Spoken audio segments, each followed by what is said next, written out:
오늘 우리에게 주시는 하나님의 말씀은 마가복음 4장 1절에서 9절의 말씀입니다.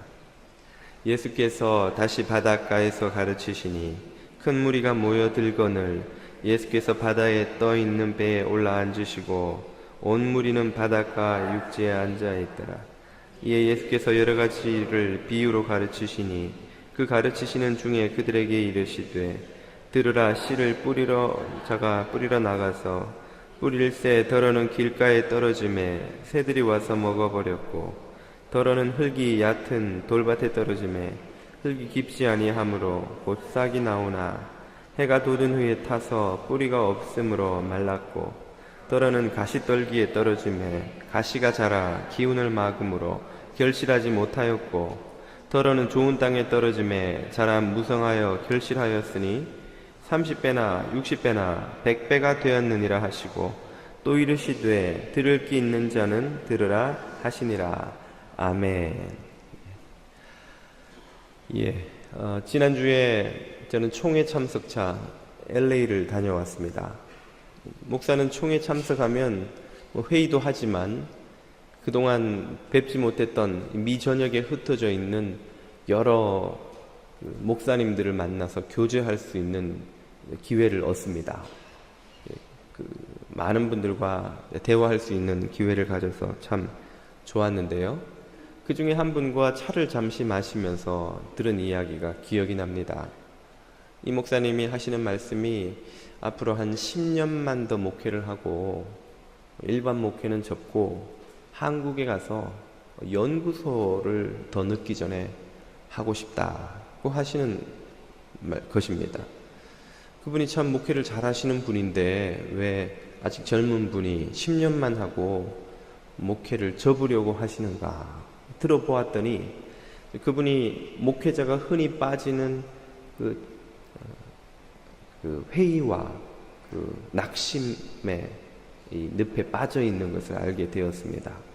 그분 교회에 최근에 분규가 좀 일어났는데요. 이분이 양쪽을 화해시키려고 노력을 해보았지만 말씀도 상식도 통하지 않고 서로가 서로에게 너 죽고 나 죽자식으로 싸우는 것을 보면서 이분이 깊은 그 사역에 대한 회의를 느낀 것입니다. 평소에는 아멘, 아멘으로 말씀을 듣던 분들이 자기 이해와 체면이 걸리니까 그냥 끝까지 가보자 그리고 다투는 거예요. 무슨 설득도 통하지 않고 무슨 훈계도 소용이 없고 그러면서 드는 생각이 내가 평생을 바쳐서 목회를 하며 가르쳐 온 열매가 이거였던가? 내가 이런 사람들을 길러내려고 이때까지 내 젊음을 바쳐 이 목회를 하며 이렇게 달려왔던가? 내가 10년, 20년 가르쳐 온 것이 다 헛일이었구나. 그동안 다 쓸데없는 짓을 했구나, 내가. 이런 회의가 들더라는 것이죠. 그러면서 더 이상 목회를 하고 싶은 마음도 안 생기고 빨리 어떻게 하면 목회를 접을까 그 생각만 나는 지경에 이르게 되더라는 것입니다. 그분을 보면서 참 안타까운 마음과 아쉬움이 이렇게 함께 마음에 들었습니다. 이런 회의와 이런 낙심은 가르치는 사역을 하는 이들이라면 누구나 맞닥뜨리게 되는, 그리고 늘 싸워야 하는 영적인 위기라고 할 수가 있습니다. 그래도 위로가 되는 것은 우리 주님께서도 그런 위기를 똑같이 겪으셨다는 것입니다. 성경에는 주님이 여러 상황에서 제자들과 민중들의 그 무지와 오해와 이 불신앙 때문에 탄식하시는 장면이 많이 나오죠. 몇 곳만 한번 보자면요. 마가복음 8장 12절 말씀입니다. 지금 하워링이 좀 나는 것 같은데요. 이 고음 부분을 조금 줄여주시면 좋겠습니다. 예수께서 마음속으로 깊이 탄식하시며 이르시되 어찌하여 이 세대가 표적을 구하느냐. 이 회중들의 무지와 어리석음을 보면서 마음에 깊은 탄식이 생겼던 것입니다. 마태복음에도 17장에 보면 이렇게 나오죠. 예수께서 제자들에게 대답하여 이르시되 믿음이 없고 패역한 세대여, 내가 얼마나 너희와 함께 있으며 얼마나 더 너희에게 참으리요. 정말 예수님도 지친다는 말씀이죠.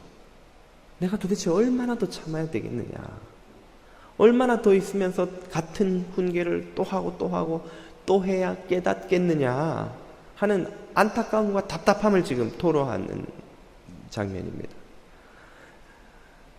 누가복음 19장에 보면 이런 대목이 나오죠. 가까이 오사 예루살렘 성을 보시고 우시며 이르시되 너도 오늘 평화에 관한 일을 알았더라면 좋을 뻔하였거니와 지금 내 눈에 숨겨졌도다. 예수님이 예루살렘 성을 보시면서 우셨는데요, 그 건물을 보면서 우실 일이 뭐가 있겠습니까? 그 예루살렘 성 안에 사는 사람들의 영적 상태를 보시며 우신 것이죠. 이 변화되지 않는, 이 돌이키지 않는 이 바리새인들과 이 지도자들을 보면서 참 이 답답함을 견디지 못하는 답답함 때문에 예수님이 우셨다는 것입니다. 다행스럽게도 우리는 예수님께서 그 모든 회의와 낙심을 이겨내시고 끝까지 우리에게 복음을 선포해 주셨기에 오늘 저와 여러분이 이 자리에 있는 것입니다. 우리가 생명의 복음을 들을 수 있게 된 것이죠. 그러므로 우리는 주님으로부터 어떻게 그 회의와 낙심을 이겨내고 계속 사역의 길을 갈 수 있는지를 배워야 하는 것입니다. 이것은 가르치는 사역을 맡은 주일학교 교사뿐 아니라 목회자뿐 아니라 구역의 섬김이 도우미, 그리고 이런저런 모양으로 섬김의 사역을 하는 이들이라면 누구나 배워야 하는 지혜라고 할 수 있습니다. 그리고 이런 지혜를 배우기에 주님보다 더 적합한 분은 없을 텐데요. 왜냐하면 이 세상에 그 누구와도 비교할 수 없는 탁월한 교사이시기 때문입니다. 우리 주님께서는 말이죠. 우리 주님이 얼마나 위대한 교사인지를 잠시 살펴보려고 합니다. 오늘은 교사 감사주일인데요, 매월 5월 달은 가정의 달로 지키면서 첫째 주일에는 어린이 주일, 둘째 주일에는 어버이 주일, 그리고 셋째 주일에는 교사 감사주일로 지킵니다. 봉사의 사역이 많은데 특별히 교사만 이렇게 기념주일까지 만들어서 기억해야 하는 이유가 무엇입니까? 왜 그렇게 하는 것입니까? 거기에는 물론 이유가 있습니다. 교사의 사역이 없었다면, 이 가르치는 사역이 없었다면 오늘날 이 교회가 존재하지 못했을 것이기 때문입니다. 오늘날 저와 여러분의 신앙과 이 교회 공동체의 존재는 이 가르치는 사역, 교사의 사역에 엄청나게 빚지고 있다는 것을 우리가 알아야 합니다. 우리 주님의 사역이 다 귀하지만 그 모든 사역 중에서도 가장 첫째로 꼽히는 사역이 하나 있습니다. 그게 뭐냐면 바로 가르치시는 사역입니다. 여러 곳이 있지만 마태복음 4장 23절을 한번 보십시오. 예수께서 온 갈릴리에 두루 다니사 저희 회당에서 가르치시며, 두 번째로 천국 복음을 전파하시며, 세 번째로 백성 중 모든 병과 약한 것을 고치시니. 주님의 사역을 이 본문은 세 가지 동사로 설명합니다. 그 중에 첫 번째 나오는 게 뭐냐면 가르치시는 거예요. 두 번째로 복음 전파와 이 고치심의 사역이 나옵니다. 우리는 흔히 예수님의 하시는 일을 복음 전파다 그렇게 이해하고 있습니다만, 가르침이 그 복음 전파보다도 더 먼저 나온다는 사실을 깨달아야 합니다. 예수님께서 가르치시는 분이라는 사실은 성경이 계속해서 강조하고 있는데요, 복음서와 사도행전에 보면 예수님이 가르치셨다 하는 표현이 31번이 나옵니다. 그리고 성령님도 가르치셨다 하는 표현이 2번 또 나오죠. 시간 관계상 우리가 그것을 다 찾아볼 수는 없지만 각 책마다 한 절씩만 한번 보시면 좋겠습니다. 방금 마태복음을 보셨죠? 마가복음 2장 13절을 보시면 예수께서 다시 바닷가에 나가심에 무리가 다 나왔거늘 예수께서 저희를 가르치시니라. 바닷가에서도 가르치시죠. 누가복음 21장입니다. 예수께서 낮이면 성전에서 가르치시고 밤이면 나가 감람원이라 하는 산에서 쉬시니. 예수님의 사역이, 주사역이 뭐였냐면 가르치시는 거였다는 말이죠. 요한복음에는 성령님이 똑같이 소개됩니다. 보혜사 곧 아버지께서 내 이름으로 보내실 성령, 그가 너희에게 모든 것을 가르치시고 내가 너희에게 말한 모든 것을 생각나게 하시리라. 성령님도 오셔서 하시는 일이 뭡니까? 가르치시는 거예요. 가르치시는 거예요. 성령님의 첫 번째 사역을 가르치시는 사역이라고 소개하고 있습니다. 예수님과 성령님의 모든 사역 중에서 제일 중요한 사역이 뭐냐? 진리를 가르치시는 사역이에요. 이 가르치심이 없었으면 생명의 길도 없고 교회도 없는 것입니다. 복음도 없고 구원의 길도 없는 것이에요. 우리가 그걸 알 수가 없는 것이에요. 그렇기 때문에 예수님은 제자들에게도 똑같이 당신처럼 가르치시는 사역을 하라고 명하셨습니다. 사도행전을 하나 더 보시죠. 데오빌로여, 내가 먼저 쓴 글에는 무릇 예수의 행하시며 가르치시기를 시작하심부터. 예수님의 전생애를 누가가 요약하면서 예수님이 무엇 하신 분이라고 말합니까? 가르치신 분이라고 말합니다. 가르치신 분. 주님은 이 가르침의 사역을 제자들에게도 똑같이 명하셨습니다. 잘 아시는 지상대명령 마태복음 28장을 보시면 그러므로 너희는 가서 모든 족속으로 제자를 삼아 아버지 아들 성령 이름으로 세례를 주고 내가 너희에게 분부한 모든 것을 어떻게 하라? 가르쳐서 지키게 하라. 제자들의 사명도 그러므로 무엇입니까? 가르치는 거예요.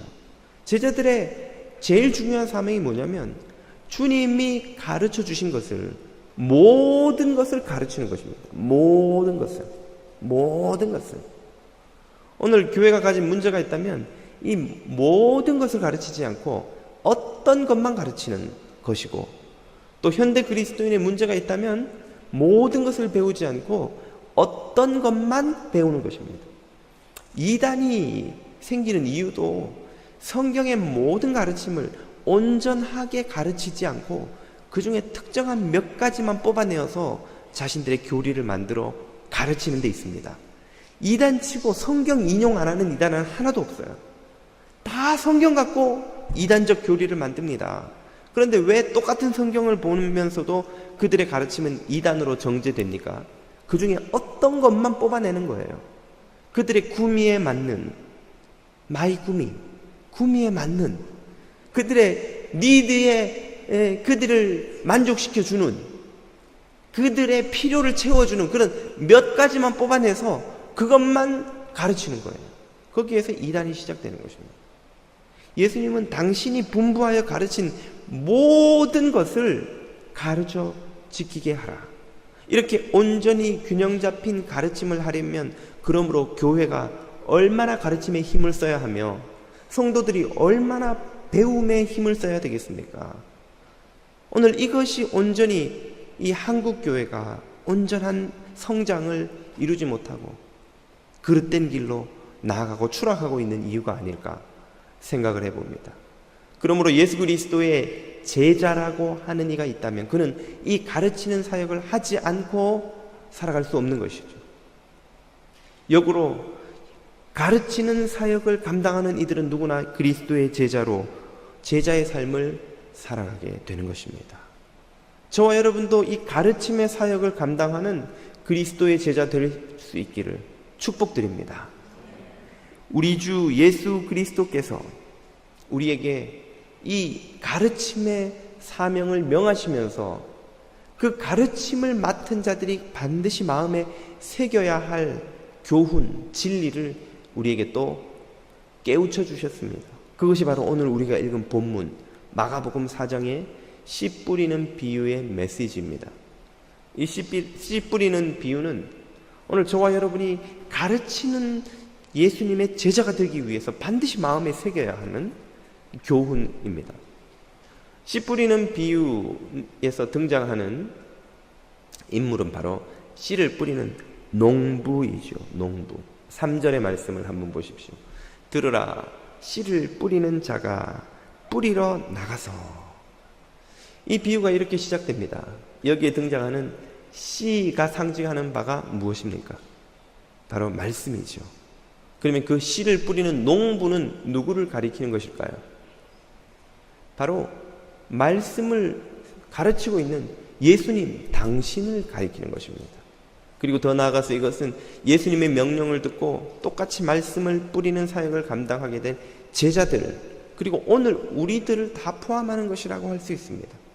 주님이 씨를 뿌리신 것처럼 우리도 씨를 뿌리게 될 텐데, 그때 우리가 알아야 되는 게 있다는 거예요. 도대체 뭘 알아야 된다는 말입니까? 그것은 우리가 뿌리는 씨가 먼저 엄청난 손실을 겪게 될 것이라는 사실입니다. 4절부터 7절에 보면 그 내용을 이렇게 소개합니다.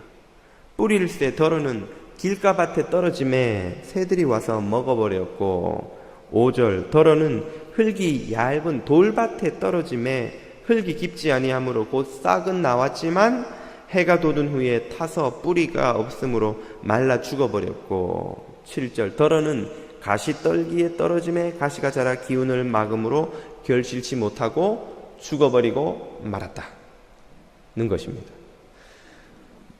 이 비유에는 모두 4개의 밭이 등장하는데요, 그 중에서 3개의 밭에서 뿌린 씨가 모두 어떻게 됩니까?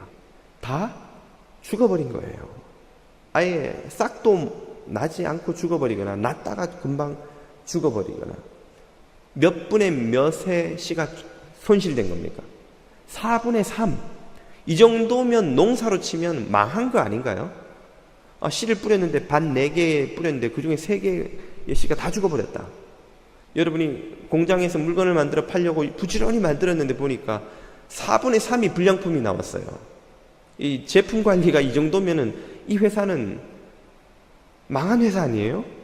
4개 중에 3개가 불량품인데 어떻게 장사가 되겠어요? 원가가 어떻게 보존이 되고 어떻게 수익이 날 수 있겠습니까? 이런 일들을 씨를 뿌리는, 말씀을 가르치는 이들은 겪게 될 거란 말이에요. 우리 교사들이 주일학교에서 맡은 아이들을 열심히 가르쳐 보려고 나름 열심히 공부도 하고 막 보교재도 만들어서 가면 쓰고 뭐 막 이것저것 인형력이 끼우고 해가지고 우리 아이들 오면 잘 가르쳐 줘야지 막 하고 주일날 딱 갔는데, 분반 공부하러 들어갔는데 아이들이 반이나 안 온 거예요. 그러면 또 일단 기운이 좀 빠지죠. 그래도 온 아이들이라도 얼마나 귀한가. 막 가르치려고 하는데 애들이 선생님 언제 끝나요? 첫 질문이 언제 끝나요? 5분마다 한 번씩 언제 끝나요? 언제 끝나요? 저 곧 끝나.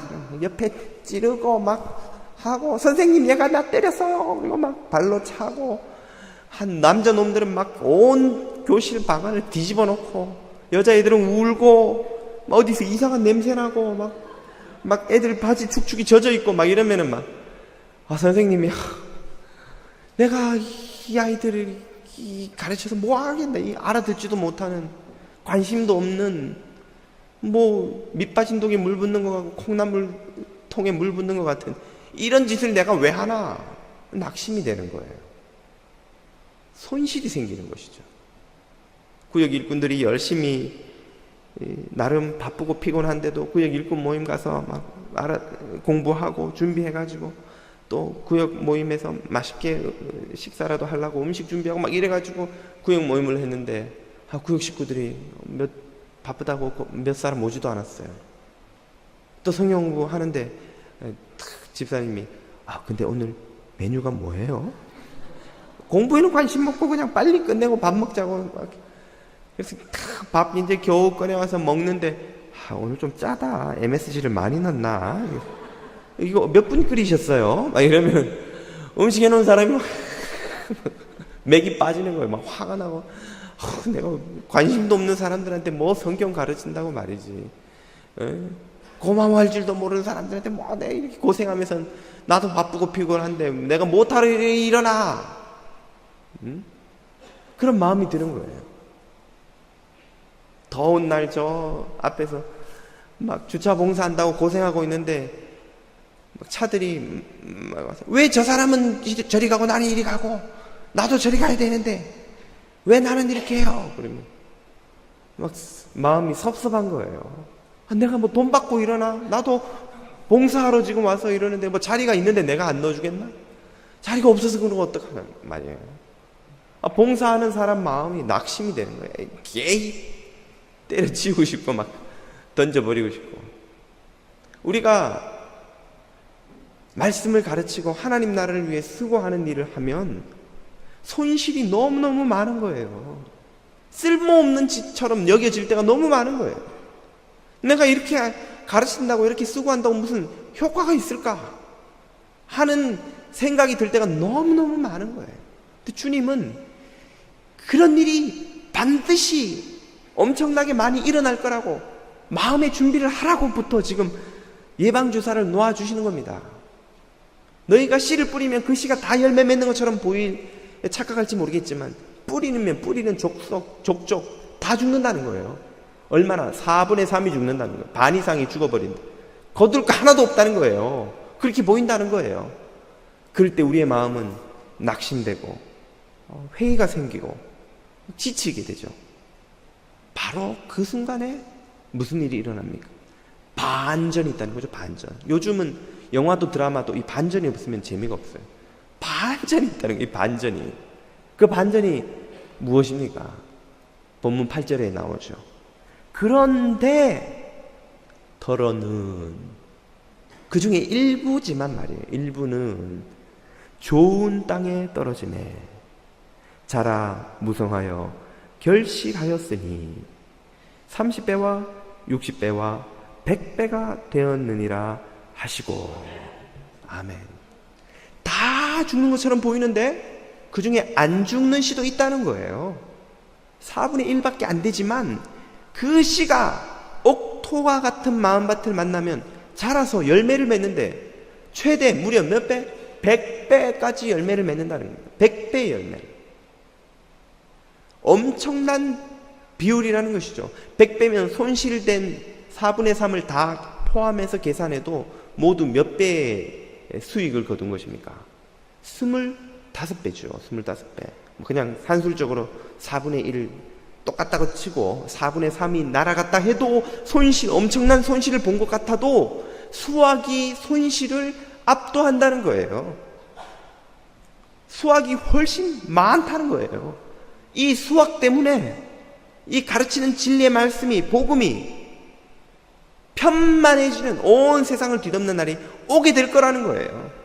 이것이 바로 예수 그리스도께서 복음을 전하시고 진리를 가르치실 때 마음에 품었던 확신입니다. 확신. 못 알아듣고 오해하고 비난하고 비판하고 실패하고 막 낙심하고 안 되는 것처럼 보이지만, 그러나 나는 절대로 포기하지 않는다. 왜? 이 수확될 곡식들이, 씨앗들이 100배의 열매를 거두어서 그 모든 손실들을 압도하고도 보전하고도 남을 만큼 성공을 거둘 것을 나는 확신하기 때문이다. 너희들도 이 사역을 감당할 때에 그 확신을 가슴에 품으라는 거예요. 네 제자들, 너희들도 그 주님의 가르침을 가슴에 새긴 제자들이 온갖 박해와 핍박과 오해에도 불구하고 이 가르치는 사역을 멈추지 않았기에 오늘날 20억이 넘는 사람들이, 인구가 자신의 주를 예수 그리스도라고 고백하는 기독교인들의 공동체가 오늘 이 시대에 존재하게 된 것입니다. 기독교의 복음은 이렇게 퍼져나가는 거예요. 뿌리는 족족 막 열매를 거두는 것 같지만 그렇지 않은 거예요. 우리 눈에 보이기에는 손실이 대부분이 다 끝나는 것 같아요. 다 죽어버리는 것 같아요. 밑빠진 독에 물 붓는 것 같아요. 그러나 그 중에 일부만 떨어져도, 일부만 살아남아도, 옥토밭에 떨어져도 그것이 엄청난 수확을 거두어서 손실을 압도하는 방식으로 이렇게 복음은 퍼져간다는 뜻입니다. 초대교회가 복음을 전파할 때 얼마나 많은 이 오해를 받았는지. 그들은 식인종이요, 음란한 공동체라고, 혼음 공동체라고 비난을 받았습니다. 왜 식인종인가? 그들이 예배한다고 너희들은 거기서 모여서 뭐하니? 우리는 성찬식을 해. 성찬식이 뭔데? 우리 주님의 살과 피를 먹고 마시지. 뭐? 사람의 살을 먹고 피를 마셔? 이 식인종이 아닌가 말이에요. 초대교회는 로마 사회에서 식인종이라는 비판을 받았습니다. 또 부부가 나오면서 교회 갔다 오던 이 사람들이 서로를 형제님, 자매님 이렇게 부르는 거예요. 아니, 너희들이 원래 남매였어? 남매가 결혼한 거야? 이런 음란한 윤리도 없고 도덕도 없는 인간들 같으니라고 모여서 다 형제, 다 자매예요. 그래서 이 음란한 공동체라는 오해와 비판도 얼마나 받았는지.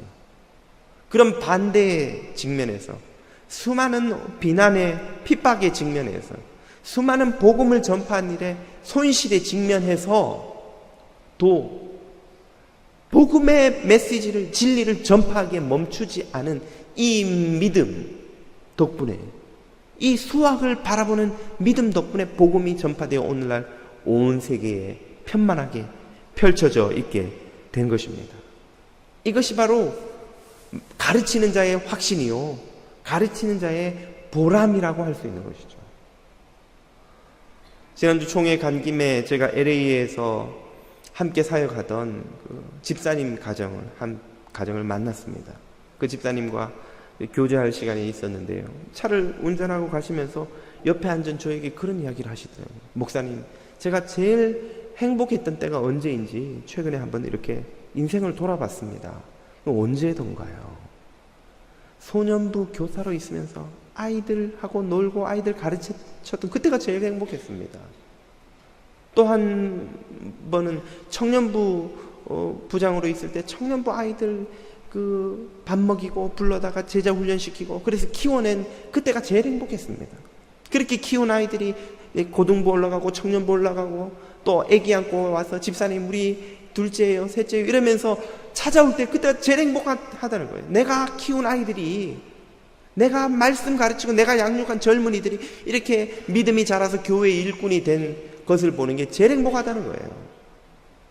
그 행복 때문에 지금도 원 플러스라고 하는 LA 영락교회는 그 싱글맘 그 모임이 있습니다. 제목이 원 플러스인데 그 원 플러스에서도 어려움이 있어서 잘 적응 못하는 그런 젊은 엄마들만 따로 모아서 성경 공부를 인도하고 계세요.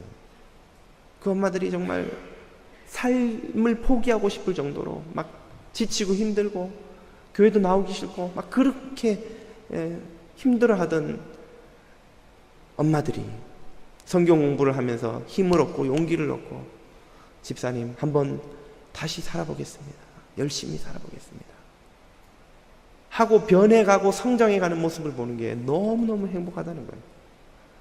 나름대로 남부럽지 않게 사는 분인데 가장 행복했던 순간이 제가 그때 잘해가지고 돈을 이만큼 벌어서 오늘 이 집 사고 이 집 사고 저 땅 사고 그때가 행복하다는 게 아니고 그보다 더 아이들 가르치고 청년들 양육하고 성경 공부하면서 자라나는 사람들을 보니까 그게 제일 행복하더라는 거예요.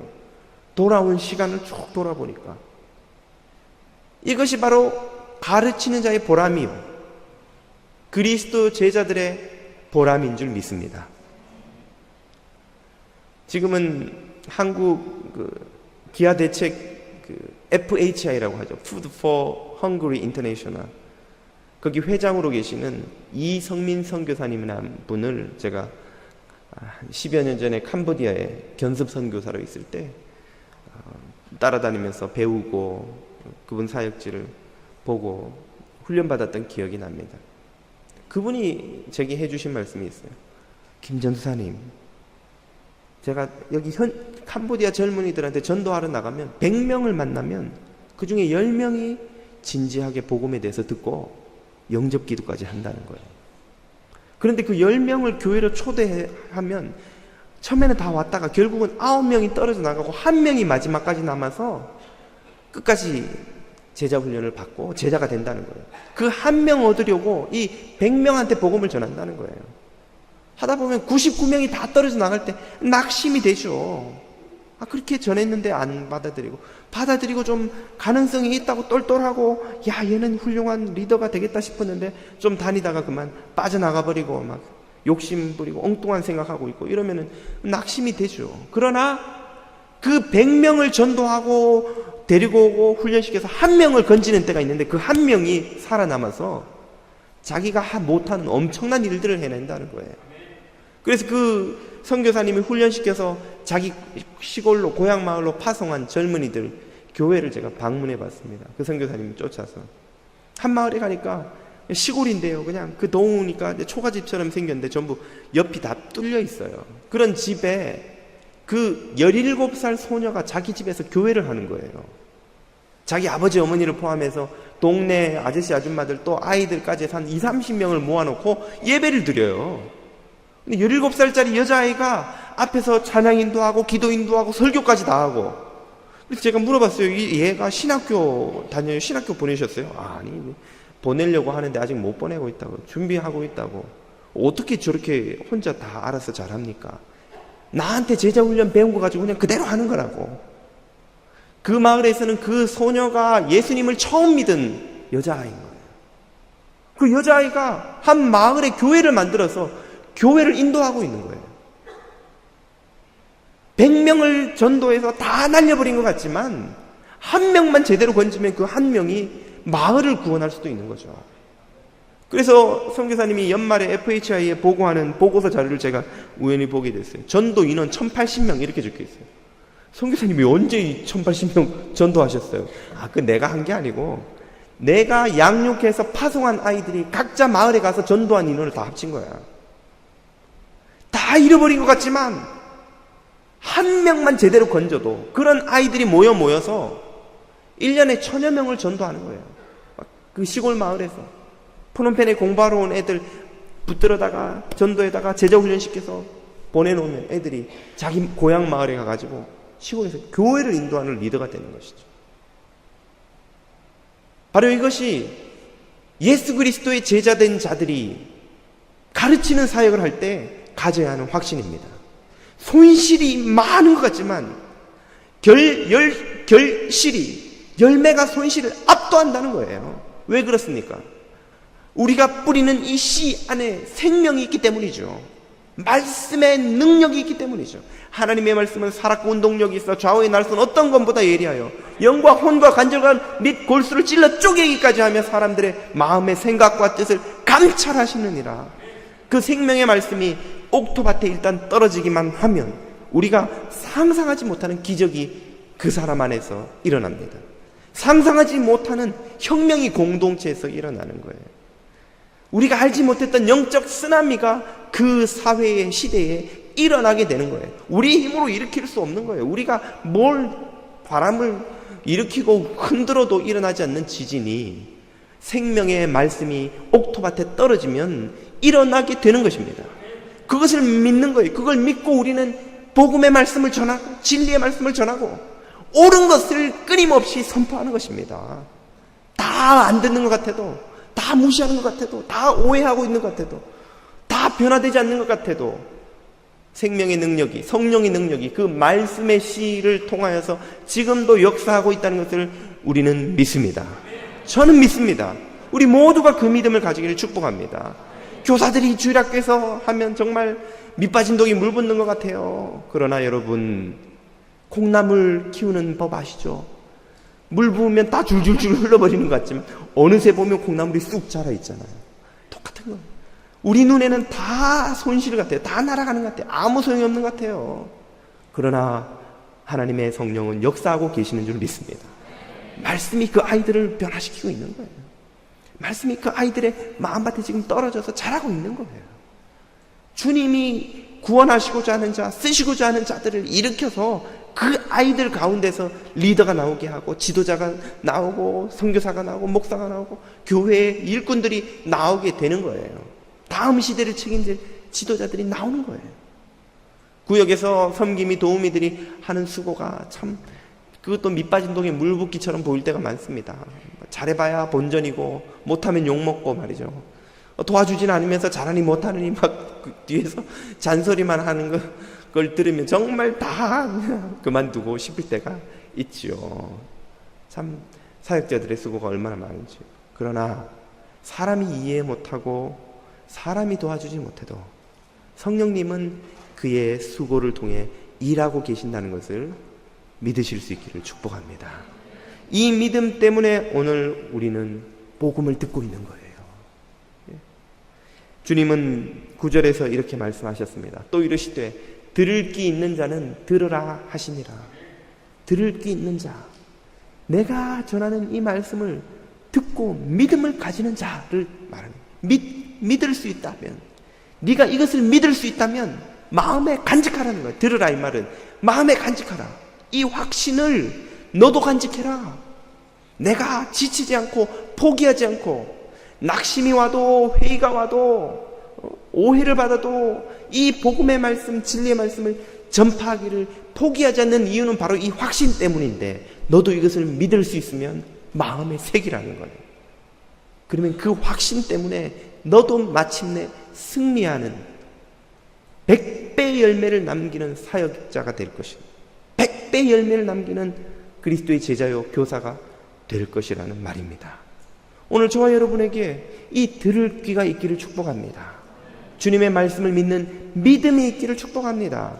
주님이 주실 이 풍성한 100배의 열매를 바라보고 가르치기를 쉬지 않고 섬기기를 쉬지 않고 주님의 뜻을 행하기를 쉬지 않을 때 교회가 100배의 열매로 충만하게 되고 이 시대가 이 100배의 열매로 충만하게 될 줄로 믿습니다.